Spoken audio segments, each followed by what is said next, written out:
It's time for The Hype, episode number 155. Thank you for joining us. Make sure you follow us now at Mojobreak Media on YouTube. We are now doing 3 shows a week. We have our baseball dugout session, as well as our NFL Blitz episode, which will be coming later this week. But on The Hype today, we got a lot of stuff to talk about, and the main focus is the NFL rookie craze. These prices have been insane. We're going to put those under the magnifying glass and let you know what we think about this craze. We're also going to talk Mosaic pricing, early Mosaic football pricing, what we're seeing on eBay. It's just been an insane run with the Mosaic football, and man, the hype is real, the name of this show. So Dan and C-Rad, whoever wants to jump in first, how are you guys doing? I'm feeling good, man. I'm feeling good. It was a beautiful day to have football back on Sunday. I enjoyed the hell out of Sunday morning, just being able to sit down and watch literally all the games I could. Like, I soaked it all in before I had to come in and do some breaks on Sunday. So just very excited that football's back. Usually I don't get to catch the end of the afternoon games, but, I come in and then everybody's watching it, so that they kind of let me know what's going on. But, yeah. Thank you. The Raiders, man, the offense looks great. Defense. It's always nice to get that first win in the beginning of the season, too. So getting that dub. You got Abrams back, dude. Yeah. I think he led the team in tackles. He may have led the NFL in tackles. Salmon. I mean, like I was saying on the stream all Sunday, it's like, for me, our offense looked incredible. Like, one of the best it's ever looked in the past decade or so. Yeah, bar's kind of set a little low. Defense, I don't know if you'd say that. Defense, however, is hot garbage, and it needs a lot an So you guys got Corey Littleton now, and them young guys ain't there yet. Corey Littleton, he's an old man. Dude, it was your birthday. The Rams won. My Niners lost. I'm the loser at this table today. How does it feel for the Rams to beat the Cowboys? The Rams had to be the being underdog. A Rams fan feels good. I don't know what it feels like to be with the organization because I don't play for the Rams. I think you're on the team. No, I'm not on the team. You're not out there kicking? Not okay. What, is that all you think I can do? Yeah, well, I mean, based on stature and I don't size, know, man. I think I could run. You could maybe a DB. You might be able to be a DB. I can't be a DB. The receivers are like 6'4". Not going to happen. Yeah. But I'll tell you what I could do. You could hand me the rock. You're gonna be able to run? I could probably run a couple plays here. I thought you were gonna say you could hand me the cord to walk with the coach. The whatever they call those people that hang out with Sean McVay and they make sure the cord. Hey, we don't know what you're talking about, but that's or a water boy. You mean the backup guy? I think it's wireless now, but there used to be a guy that follows. You're holding cords to a wireless headset? Well, now you probably don't do that. But back in the day, there used to be guys that would follow along the coach with the cord. They would make sure you wouldn't trip on the cord. There's that old man league again. I mean, it's been pretty wireless for a while now. But you're talking. There's a guy who, at least with the Rams, I don't know if he was last year or the year before, he would hold McVay back from the sideline, so he wouldn't go onto the field. Okay. But that was his one job. Oh, he's holding back. He was not holding, but he was just making sure that he didn't go too far. Here's the line. Don't pass the line. That was the thing. I mean, Shanahan doesn't need it. He'll never get confused for a player out there. McVay will. McVay's in shape. He's ready to go out there and play some ball. I think Shanahan could take him in a fight. No, but not at all. And it'd probably take John Gruden too. If it was a 3-way battle royale, I think Shanahan comes out on top. But you didn't ask me how I was doing. I guess. I don't even have to ask. The Rams won. No, I mean, but you didn't ask me how I was doing. I'm okay. You okay? Thanks for asking. I'm okay. I could be better. The last couple days, I've seen one of my buddies on Twitter get bullied around a little bit, get trolled. I don't like that. That doesn't make me happy. I want to do something. I'm trying to figure out what to do. I'm just trying to run that good life and be a good person. Yeah. Because I don't know what to do yet. All right. Well, I'm gonna find developing news. I'm gonna figure something out. This ain't done. Stay tuned. Well, speaking of trolls, we're gonna give you an update on the Ben Baller situation. Last week we said, hey, give Top some time, man. They did the Nike way of making sure as many people get Ben Baller boxes as possible, but without fail, we know during the internet days, and we know there's a lot of WBs out there. Right away, I was just scrolling through my Twitter, and there's this guy that's like, how is that people are receiving their Ben Baller Topps Chrome orders, but my Montgomery Club pre-order is still pending? Do you understand what pre-order means? Dude. At Topps? Just hang out, man. It's not, you're going to get your box. I didn't need that. Just chill, man. Don't ruin this process for collectors that want to get one box and don't have to deal with bots anymore. It's going to take them a little while. They didn't promise any street date for you. You're going to get it. I know it sucks. You see your buddy Sport Nutsack opening the Ben Baller Chrome, and he's throwing out all these $100 Acuñas, and you're just like itching your neck, and you're like, where's my Ben Baller? Okay, just hang out. You know, first off, made up Twitter handle. There's a guy out there. No, there isn't. There has to be, man. made up. But what the issue is that if you get yours late, you might have made more money. No, you're not, though, because if you look at the singles right now, you put up Acuña, you put up Robert, you put up all these, they're getting a premium. So by the time you get yours and rip it open, you're not going to be able to get a quarter of what they were going for. Then why don't you write a Twitter about how upset you are? Well, first off, I would, but I don't have a personal Twitter, and I don't care that much. But I would never, ever, under any circumstance, use capitals. I would never scream. It is inappropriate, and don't do it. I don't like it. I don't like it in our chat. And if you do that in our chat, I don't appreciate it. I don't go to your house. And I'm at your okay face. if the guy comes in with all caps, because maybe that's just, the caps lock was stuck. But when you start lowercase and you work your way up to caps like this gentleman did, that means that you are trying to prove a point with your anger. Do you understand what pre-order means? No, I mean, I think without a doubt what it means is that you are now screaming. Yes. But it's in typing, right? That's what we're doing here. So it's you screaming. Yes. While typing. Is that what that means? I mean, what does it mean when you do like? You're a little bit younger. Is that what it means? Yeah, it's like you trying to get your point across. I think C-Rad's like a year and a half younger than us, but we're But like, but we're always like, man, like, dude, what was it like? Like, he looks 10 years younger than us. growing up, like us. just with the internet. Because You don't even remember. Me and Doug remember a time before the internet. You don't even remember American Online, bro. You don't even remember the 56K modems. I think my family didn't actually get a. My cousins and stuff had computers back then, but I don't think I got a computer till probably. And you guys could tell me if you got maybe earlier than this, but I think it was like 98. I got my first computer, 1998. So the first, I mean, I grew up in the hood, so we didn't have a lot of computers. Nobody had computers, but my buddy, the first computer I ever, like home computer I ever saw that wasn't in school was like 1995. Yeah, probably about that. First computer I was like, wow. I'm like, what do we do with it? My dad had a Commodore 64. There was no internet, but there was some pretty cool games that he'd play. He did have some sort of I think it was a 2-bit internet. So there was a dial-up internet where you could literally just, like, it was DOS. You could maybe find somebody to text with. But 2-bit, huh? Yeah, it was like 2-bit. Or And 2K. And then it was 2K, 56K. yeah, I mean, sometimes it feels like we're running 2K over here. Sometimes it feels like it when we're, like, last Wednesday, for instance, we closed down the feed for the hype and then couldn't get back online. Yeah. Just couldn't do it. And I actually, you know what? I actually think even That was the earlier worst. than that, I needed to print, I think it was a Niner logo or something for a school project. Bet. And I was at my grandma's house, and my step-grandpa was trying to be all, like, technologically savvy. And he's all, yeah, I could just download it from the internet. And literally to download the picture, not even to print it, took like 5 hours. And it was just like processing the picture of the Niners logo until it was like, okay, now we can print it. And the printing part was fast, but like a picture, can you imagine that? I mean, it was pretty much pictures pop up. It was now. a picture of Pamela Anderson. It might have been. But. Or I'm trying to think of like another 1995 Alicia Silverstone, maybe. Jennifer Love Hewitt. No, maybe a little bit before. That's late. You'd had 20, like 14.4 or maybe 28. You would have been able to get that printed up right away. But that's true. What was a hip, like popular person in like 1995? New Kids on the Block, or is that maybe a little bit before 80s, that? dude. What are you? 95. I don't know. I mean, Tupac.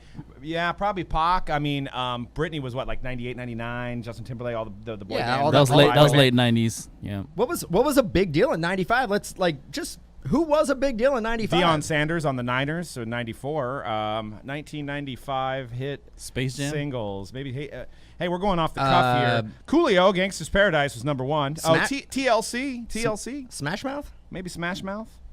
So, well, let's move along. I wanted to talk about No. book cards and Talk why about music though. why you should never ever grade a book card. Because if you do, you'll be stuck with it for life because no one will ever buy it from you. Because That's what I was saying on the stream too. this is what they look like. Just absolutely ridiculous.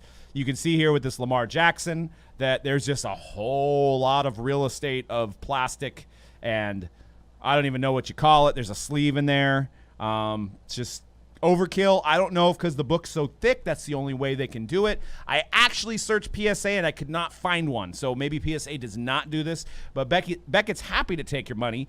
And one would think that you would not expect to receive something back like this, because if I received something back like this, I'd be kind of angry that I now have something that I cannot put anywhere. What am I going to do with this? Am I going to hang it on my wall? It looks stupid that way. It can't fit in a card box. What am I doing with this kind of thing? Well, the thing is that if you were to bring that to the National or a card show, especially like the National, you got to travel. You could even put that in your carry-on. No. It's too big. You have to literally, you have to check that in. You have to check it in. Mm-hmm. It's huge. I will also want to know, does Beckett let you know before they slab it in like a That's what I'm saying, yeah. an 8x10 that probably weighs like 8-9 pounds? You might be able to use it as a weapon. Did they let you know, like, hey, before we slab this, and you're not going to have any, you have no idea what you're going to do with it. You can't display it. You can't, put it in a storage box or anything. Are you sure you want us to slab it? Like, or they just do it? They're just like, whatever, this is all we got. And is that, did they look at the finished product and go, great, roll it out. Wouldn't have it any other way. There's no way we can get a piece of plastic that's going to fit the actual card, can we? So I hit a in the big football mixer this past weekend. I hit a book card, 101 Shield, DK Metcalf, NFL Shield. Oh, book. I saw that. Yeah. Thing. Dude, so that was nasty. the person that hit it asked me in stream if they thought I should get it if he should get it graded. I swear, like a few years ago, I don't remember them being graded like this that you see on the screen here. So my thing I told him is that you should never. I didn't even know about this. I told him that you should probably never grade books because there's always just gonna be a lot of chipping on the edges for books and stuff. You know, like that the one way was that I saw the way it. they're It was a little handled. chipped, yeah. Like Yeah. if there's color on the card, the way that those books go around in the box you generally don't really want to grade a book, right? Now that I've seen this, I was going to say, you really don't want to grade a book. Now that you've seen this, you can 100% Don't do tell every group rate customer, don't do it. You may want to actually keep that on the desktop over there so you can just like put it up and be like, this is what may happen. But we don't know. Like, It's terrible. we don't, maybe they figured it out, but I don't understand who, one, decided to slab it, like who worked for Beckett, and they're like, what do we have to slab it? The biggest piece of acrylic plastic we can find, bring that out, fuse two of those together, call it a day. Where's the quality control? Who's making these decisions? You think an email would happen, but I don't know. I mean, maybe it has something to do with the manufacturing of the plastic to be thick enough to go around something like that. Maybe you just can't do it compact. I don't know. I don't know these things, but all I know is that this is ugly, but it has inspired me, and I know C-Rad, we're trying to start C-Rad 6.5 grading company. So what I did was I'm sorry I didn't ask you. What do you got under the desk there? I didn't ask you about this, but we went ahead and we're going to roll out this program. We said, why just do it with with book cards? Why don't we just do it with single cards? So we've got the C-Rad 6.5 official grading slab now. So we rolled it out. So you have a way to show your single cards. I'm not putting 6.5 on a Giants player. Yeah, you are. Because it's my favorite player. So You ruined my lid. So Like there that. you go. So, I mean, it'll look great next to your books. I feel, so if this is the way that Beckett's going to grade things, you might as well get something that, kind of looks similar to it and start grading single cards that way, too. Let me get a look. I want to see what kind of work you put in this. Is that just regular Scotch tape? No, it's UV protectant, clear layers that will not damage the card. And it's a C-Rad GS, not a... No, it's a 6.5. Well, it's a test model. But then he's going to sign every one as well for his authentication. And if you have the correct, you can use it to close a bin. You want to show him over there? You're probably not picking up on it. I mean, look. You want to zoom in a little bit there? Well, there you go. You could be Vanna White. Vanna White. Yeah. Is that 1995? So look at, can you see it? quality craftsmanship. Let me get. I can actually get Doug directly. Yeah. There you go. I can't even see him. Yeah, so that's just it's great. So we're gonna roll that out. We're only gonna charge $9, but then it's gonna be $50 to ship it because of its size. But it'll come protected. You actually get the bottom of the container too. Yeah. So then you can put stuff inside the container there. Extra protection. Yeah, so you can basically extra layer of you can take all protection. your base cards and crush them in there like that. Yeah. I mean, don't So. crush them. Don't. And you know you know what? what? And our turnaround time is gonna be 30 minutes from when we receive the card. So 30 minutes. I mean, it's the fastest time that you could ever have. I got a question about the grading process. Is everything a 6.5? Well, I mean, I went a little out of the realm. He's got to like the card. He doesn't like the Giants, so I kind of bent the rules a little bit. Yeah, like I don't grade on anything like edges, surface, centering, none of that weird stuff that people grade cards. I grade on how cool the card looks, the design, how it makes me feel as a person inside. I like the emotional aspect of it. Yeah, you gotta be. because you gotta be like, I like this card. It makes me happy. So Yeah. that it definitely goes up. Conrad Like, grading service 6.5. that whole gem like the surface. I mean, that's old school collecting. Well, Yeah. Ron You don't need that. Ron has a question about the actual book, the grading service. He says the container wide as well. I'm glad you asked because we can actually do it in any color you want. So you can have a red one, a blue one, Maybe. a black one. It really depends. and It really depends. the white on, one as well. It depends on what kind of containers they have at Home Depot or like Lowe's. Or Hey, like no. These are maybe- made in North America, guys. They're made in house. No, I mean they could be, but we have to get them from our distributor. So, I mean, Uline may have them, but Yeah. again, you get the whole container with it. So So you start can- throwing around these names. They're going to want to cut of this project here that we're doing. So, but you know what? We're rolling it out. You can get it very, very soon. Second Tuesday of next week, it's going to roll out. So you guys can go ahead and jump in on that. So, well, let's go ahead and get into the main few topics that we wanted to talk about. The NFL craze, the craze that's going on in this hobby that's caused basketball collectors to just put on their football jersey and put their Zion jersey in the closet. We're going to start with some Mosaic early pricing.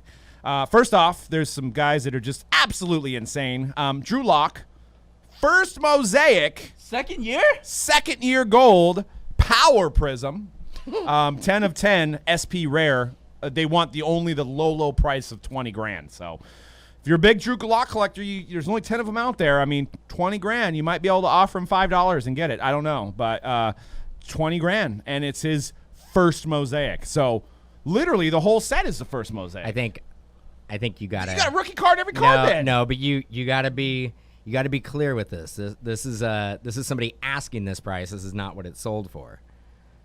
It didn't sell. Yes, I'll make that very clear. I know you're going for the old shock value, but I think you're going to confuse people because they're going to be like, I got one of those cards, and Doug says I got 20 grand. I got 20 I'm grand. retiring. Like you can't. I mean, what if you can't stop somebody from being like in the listing, and then they link up the Mojobreak hype, and they're like, Doug said it was 20 grand. We don't get that many listeners, but I'm maybe, just saying.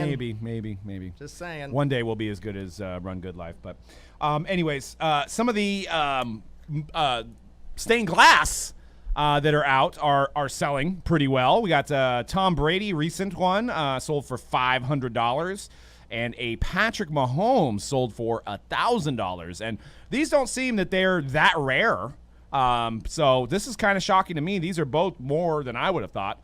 What are your guys' thoughts on these Mosaic stained glass? You know, if I was to put a number on it, if I had to stamp it, say like, this is what the print run on these Mosaic stained glass, 5,000. Wow. Yeah, not that high. Yeah, no. Well, you got to think their retail's still gonna come out, and they're probably gonna be in retail. You're getting 3. Stained glass is hobby exclusive. Okay, fine, Yeah. fine. Thanks for pointing that out. What about no huddle though? We don't No know. huddle. We don't know. We don't know. But how many subjects are on that subset? Probably like 10, 20, 12, 20 maybe? 15 names, maybe. 20? You're getting 3 per case on average. 3, 4. Well, we were talking about that with basketball. Okay. remember? Okay. I do feel like we had the same talk. I we said the same over exaggerated. I shock value for the fine people at home watching.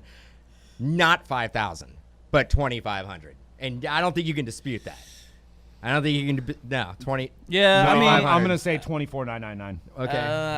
I say 1,500 copies, bro, of each player. Let's see if we. $14.99. I'm trying to find the Mosaic. 2,500. And I think I'm being conservative with that. Yeah. I mean, I'm gonna go with the same argument I made as we did for LeBron mosaics in basketball stained glass. It doesn't matter. It's the it's it doesn't. Like we can actually. The have demand is still higher than the card count for Patrick Mahomes. You know, I can't say that about anybody else, but right now Patrick Mahomes, I feel like will keep his value. But you know, we'll see. At what point, C-Rad, do you feel that there's too much supply for the demand? If you got a stained glass insert in every box, do you think that it would 10 on the checklist? I feel like I can't even say that because we talk about how rare Prism Silvers are in football, and you get one of those per box. But I mean, granted, the name checklist is like 300 compared to like you can 20, get anybody, right? So if it's only 20 names and then you get one per, if it was really one per box, it's 10. 10 names. 10 names. It's 10 names. Yeah. So now it went from 25 to like 4,000. Back to 5,000. Yeah, you got Mahomes, Brady, Lamar, Elliott, Drew Lock, which I'm surprised made the list, Aaron Rodgers, Saquon, Gardner Minshew, Jimmy Garoppolo, and Russell Wilson. So they're actually what's up with Drew Lock? Yeah, there's no Murray. Why would you not have Murray? What's no up with, Danny Dimes? What's up with Gardner Minshew? Yeah, and Gardner Minshew. They that must have been a late meeting, real quick. Maybe I don't have a slide for this, but this came out the other day. Did you see that they're gonna have Color blast. stained glass in Prism as well? Different design. So if you look at it, you guys can Google it. I'm sorry we don't have a slide for it. I get back to C-Rad. Stained glass on the Prism. I get back to C-Rad. Game At changer. what point does the supply outweigh the demand? It's hard to answer that question because our hobby is always growing nowadays. Like more and more people come in every day. It's like, you know what I mean? Yeah, I mean, it's hard to really throw answer out that any question. data you have. But why is everybody gravitating towards these, like, what Panini is trying to call ultra rare or rare parallels? Mm-hmm. They're not that rare. Yeah.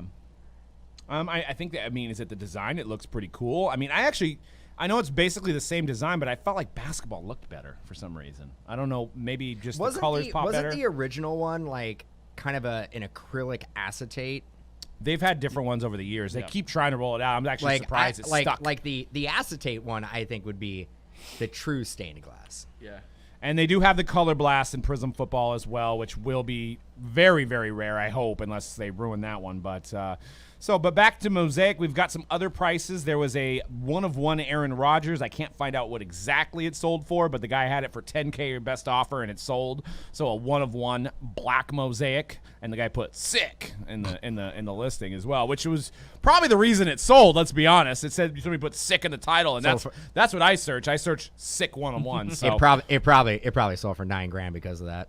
Yeah, black 101 sick, and and some autos. These surprised me actually. These are a little bit higher than I thought, but it is the first week of Mosaic. You have a Tua Silver Mosaic rookie auto, not numbered, that sold for $1,700, obviously not graded, and a Joe Burrow Silver Mosaic that sold for $1,500. And then that's Tua overselling Burrow for the same card. Well, the Tua was sold on the 12th, which was on Saturday, and the Burrow was sold on Monday. So maybe it was that, got it out quick kind of type hype. I will say, because I opened up so much of this over the weekend, they're extremely tough to pull. Yeah, we pulled. I think we pulled 2 Tuas. We got lucky, but we did not pull any Joe Burrows. I think without a doubt the top quarterbacks are short printed. Yep. There is Patrick Queen. There's a lot more Patrick Queen autos in this product than there is. Chason. Yeah. Oh, I should have checked watch count. So D Porter in the chat said the Aaron Rodgers sold for $3K. Sick. Wait, watch count still works? I thought that died like months ago. I think they fixed it. So what do you guys think? Before we move on to some parallels that have sold, do you think that these are kind of what you guys had in mind, or are these, in your opinion, too high? Whoever wants to take it first. And what do you guys think in the chat? Got it. I'll take it. I'll take You'll it run with first. it. I'll run with it. Like Cam Akers. You know, we're at a point now, and again, I'm old school. I'm what they call a dinosaur in this industry. You're outweathered. I would gravitate and go, man, I would prefer the auto than any parallel you could find. Any parallel. Even a numbered like a number to 10 gold version non-auto, I would rather have the rookie auto than that card. But value-wise, that's incorrect. Right. The non-autos and parallels, that's the new collector game right there. Mm-hmm. We already talked about It's it. that young man music. It is that guitar, you know. But that's actually the old man music for the guitar. But I would go with the auto, and I think that's a good price. Yep. Yeah, I'll agree. I feel like the prices are in line with what the product is going for right now. So it doesn't seem too high to me. I think it seems too high for me if I'm going to invest. I think maybe it's the old man way of thinking, but I'm going to wait for contenders. I'm going to try to buy one of these contenders. Now, I know the contenders are going to be way higher out than of this world, bro. But I'm going to save that $1,500 and apply it to a contender's auto. Well, who knows? You know, contenders is, contenders. There you go. Yeah, we're getting good use out of this $20 dinosaur. Who knows? We'll see. We got to use it. But every time you say something that's a dinosaur perspective, Maybe- you get the dinosaur. Maybe shiny is the new wave, and stuff like contenders autos are old news, man. We'll see. Could be. I mean, one thing to keep in mind too with Mosaic is, I believe there's only the base, a gold, and a 101. That's it. There's no other numbering on the autos, I believe, unless Choice and Huddle has different numberings. But from the hobby perspective, it's just the base, the gold, the 10, and the 101. So, which I believe I heard that Joe Burrow has pulled the 101 already. This was shocking. So, Kyler Murray, numbered out of 10, and it's pack fresh as opposed to pack unfresh, went for $1,000. A Kyler Murray gold second year went First for Mosaic, $1,000. Yeah, rookie Mosaic, I guess. No, it's the flame emojis. Ooh, that's what sold it, huh? Yeah, Flame gold. The other one had sick. This one had the flame emojis. I'm a buyer at the flame emojis.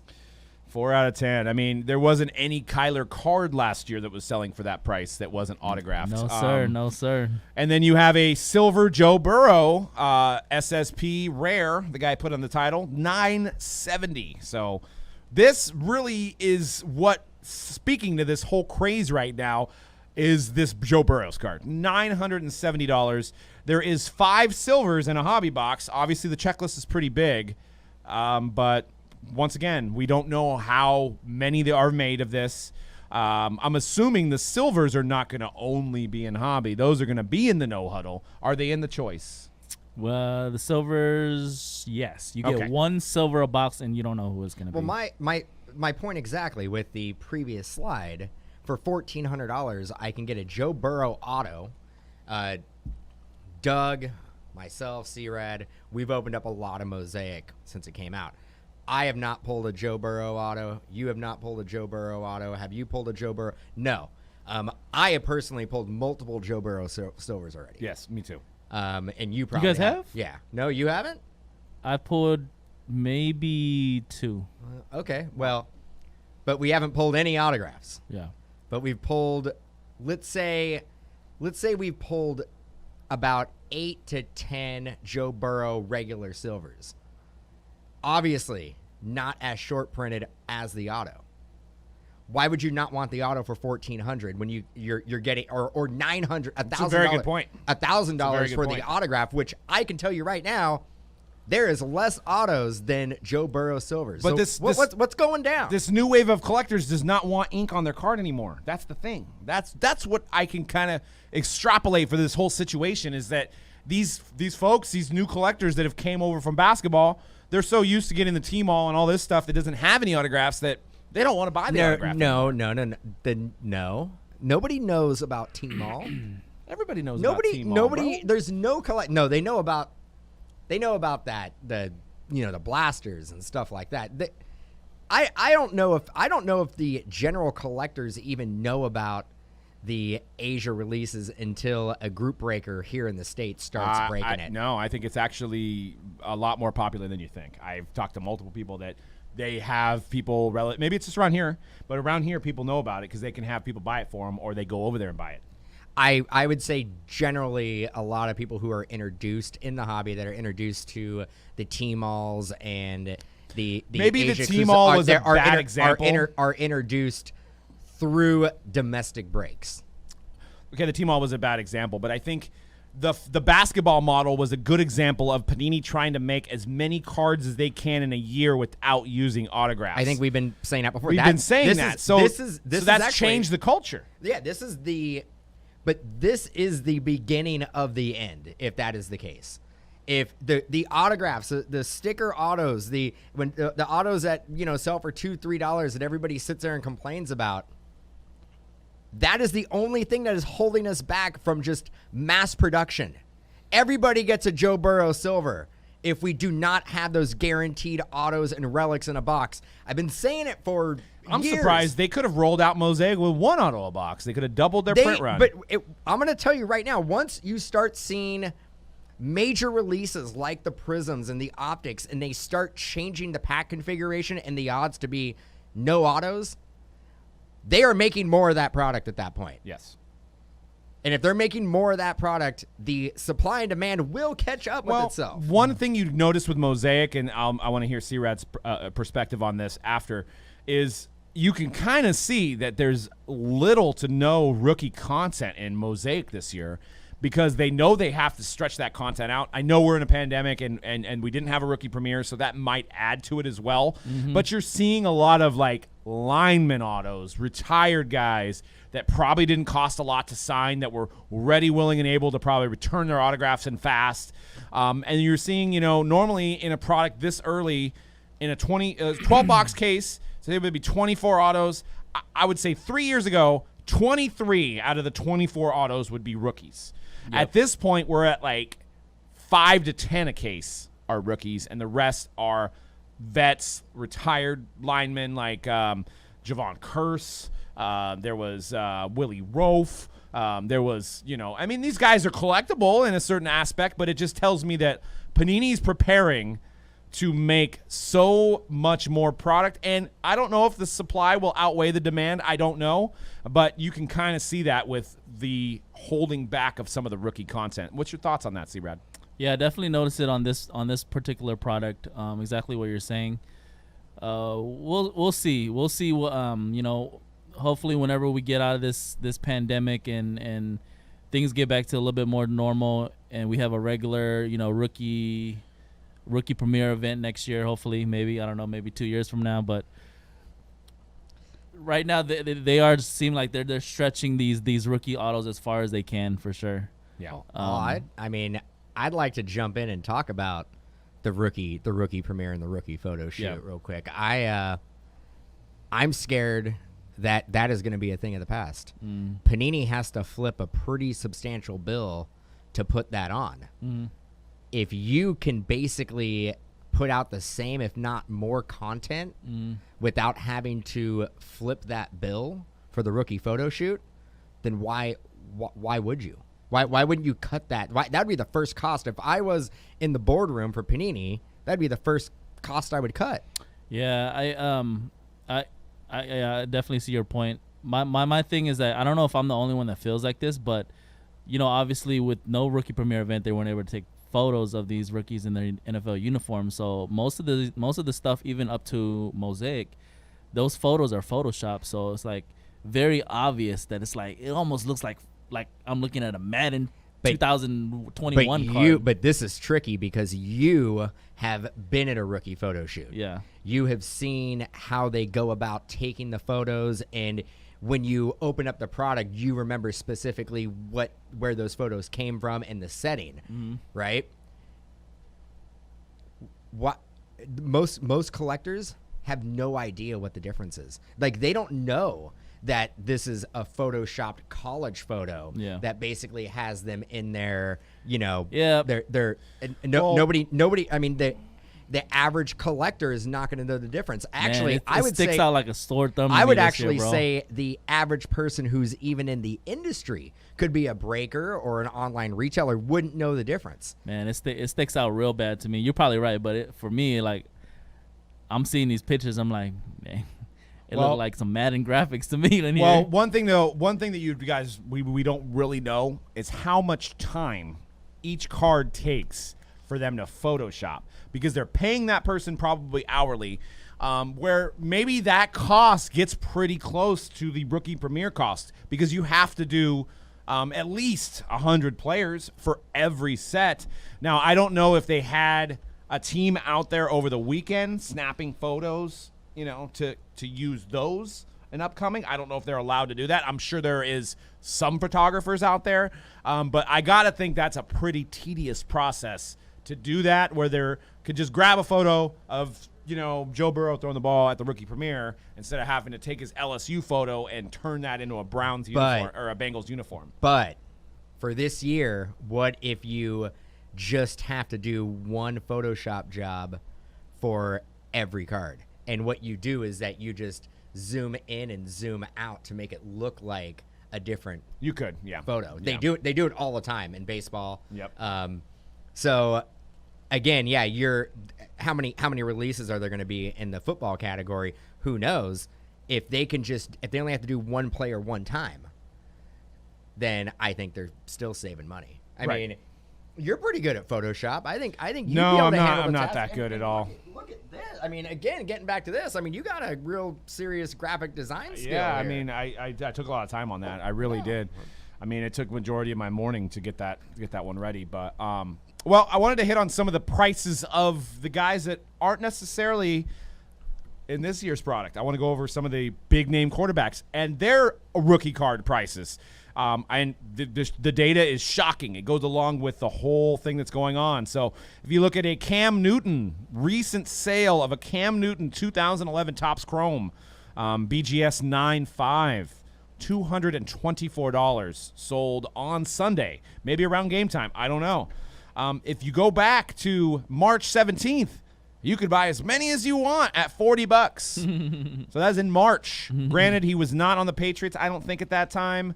But that is a shoot came up right there. I mean, from $40 to $200 and some change. So you could also look at your boy, Derek Carr, a 2014 Prism, which is absolutely the worst design they ever made, along with 14-15 basketball as well. But that Derek Carr card doesn't look too bad. Gem Mint 10, they're selling for like $160, and there's one that's probably ended already, $125. So they're trending around $160. If you go to the data, you could have bought some for $22 back in February. So it's that Vegas Dave spike, man. no, it's just, quarterbacks, shiny quarterbacks. You're seeing Derek it. Carr is just awesome. He's an awesome quarterback. So. Matt Stafford is selling for $475. Matt Stafford is mediocrity at the quarterback position. I'm not saying he's terrible, but $475. Granted, there's probably less of that. I was going to say, like, in 2009, to get a refractor and to get it to PSA 10, probably pretty tough. Yeah. And you can see one sold in July for $220 or best offer. So that is literally a 2-month turnaround, doubling your money. You're seeing this trend with almost every quarterback. Look at every quarterback that's starting. You're seeing the same thing. Obviously, Tom Brady sells well no matter what, but a recent sale of a PSA 10 went for $11,600, but a 9.5 in August sold for $4,800. So even Brady's almost done. Let me ask you guys a question real quick about Brady.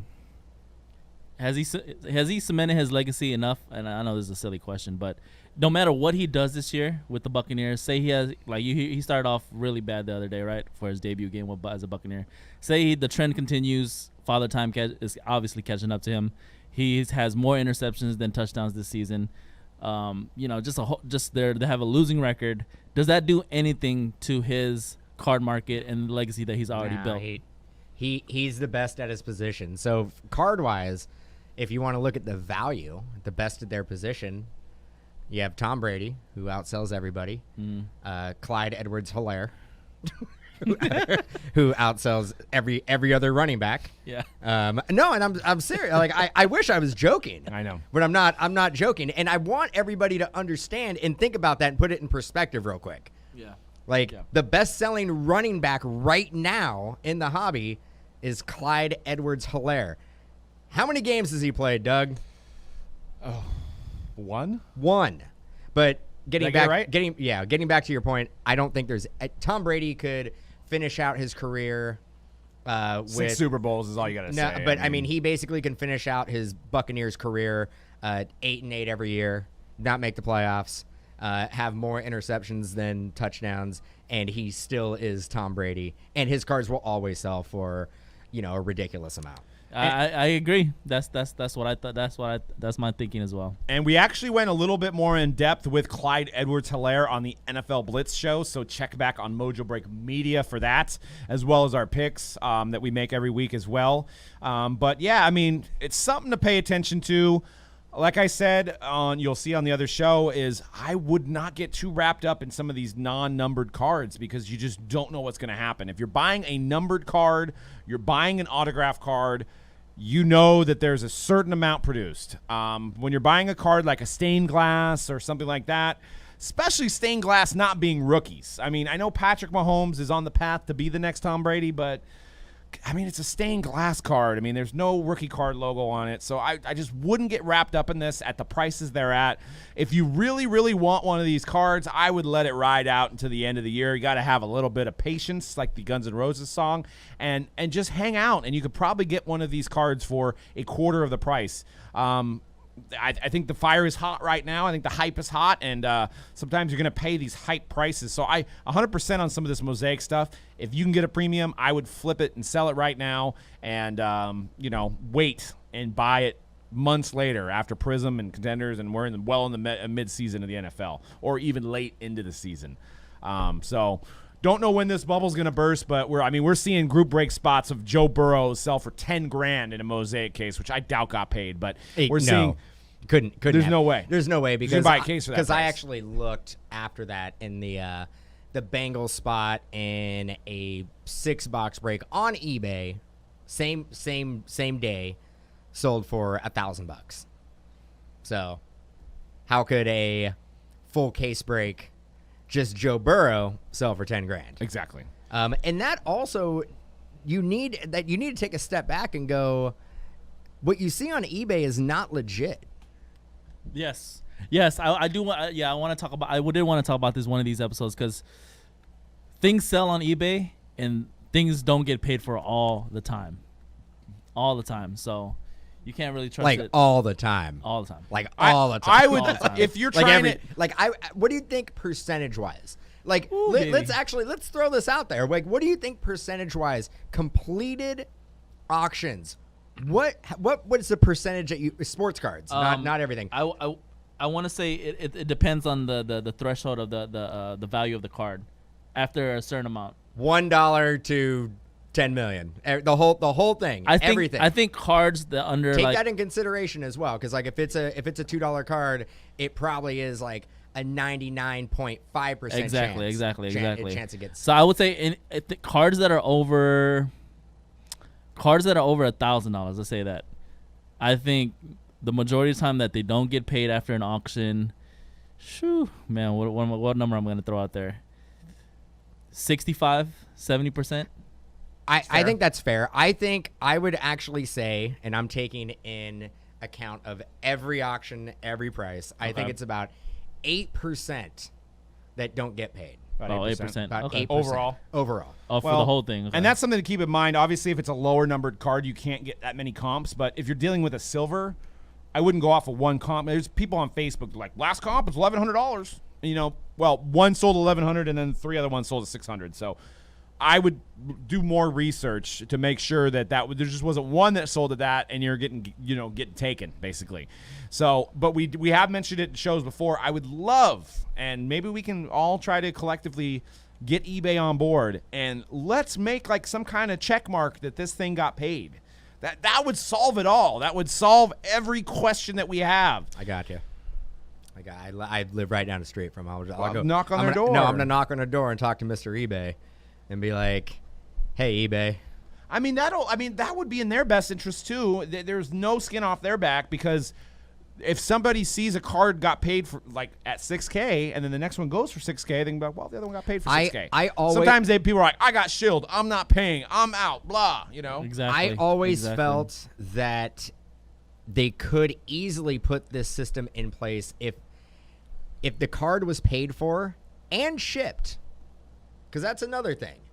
That, I mean, people can get paid for a card and never ship it. True. So that's the other way that it works, and basically the buyer gets screwed in that sense. But why can't you just have a check mark? Ship and paid. Shipped and paid.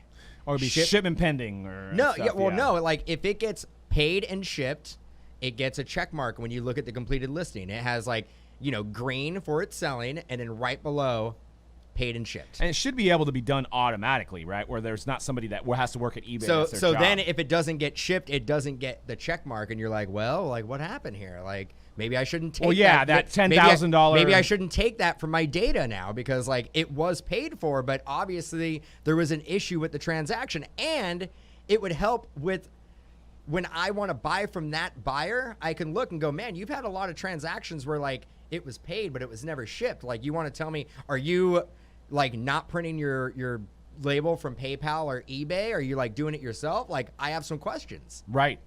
Or how many shill bid scenarios where maybe guys are shill bidding their own cards, they're not getting paid. So now a guy has 8 listings in the last month that didn't get paid. Yeah, then you basically when you go to their stock that they have to bid on, you're gonna be like, man, I don't know if I really want to buy from this person, because what's going on? Like, why are they always having auctions and never get paid? Jason brings up a point. Mercari is you don't get paid until the buyer gets the item and rates you, which that's a little weird, but I can kind of see that perspective. But that opens up a lot of people that are not like, that might take advantage of that system. Isn't that how StockX work? You have to wait till the person gets to get your money. Oh, really? Well, because don't they StockX shoes sometimes, like you selling your Jordans, and if it's sold, don't you have to send it to StockX first? And so then I've actually. I'm glad you brought this up, because about a year ago I ripped on StockX. I remember like when they had the StockX Chrome, and I ripped on it. I think out of all of us, I've used StockX a fair amount to buy shoes. Trader. I love you, StockX. You're a great company. But you do a lot of cards these days too. Yeah, but so when you buy something, so you basically can either do an offer or you can buy it at the price that they're asking. StockX physically doesn't have the shoes. Basically they're like a consigner. And then the person who sold the shoes, who had the listing, they send them, and you actually get notification that your shoes have been sent to StockX. Now with StockX, they go through, they put a little like keychain on it, and they certify it. And they're like, okay, these are legit Nike, whatever. And then they pack them up and ship them to you. So like they actually get shipped from the customer who's selling to StockX. So it's a 2-week, 3-week process then. Yeah, it's, best case scenario, depending on how fast, and I don't think the seller gets paid until I physically receive the That's what I meant to say, shoes. yeah. So, but if I'm trying to, if I got a date on Saturday, I'm trying to go to the club, and on Monday I'm buying my Jordans, I'm not getting them in a week. So it's not. No, yeah, okay, when you buy shoes from StockX, it's not for the instant gratification buyer. Yeah. It's for somebody who's like, I want these, I can't find them anywhere else. I want to pay a good price on them, but I'm in no rush to get them whatsoever. Gotcha. And then when you get them, you sometimes you forget that you even bought them. It's so long. You get them in like 2.5 weeks. They're all, you're hanging out, watching some TV, sipping some sodas, and then you bought some 1995 up tempos, and you paid like $170 for them. But whatever. Pretty good deal. Well, that's all we got for today. We got more Ginter on deck. So make sure you guys subscribe, not only here, but at Mojobreak Media on our YouTube channel, where all of our content is going. We got 3 shows a week. We have more in the works. So make sure you follow us there. Follow us on Twitter at our new Mojobreak Media Twitter, which is at MojobreakM. We're doing giveaways constantly on there, interacting with you guys. So we appreciate it. And we'll see you guys next week on The Hype. Peace.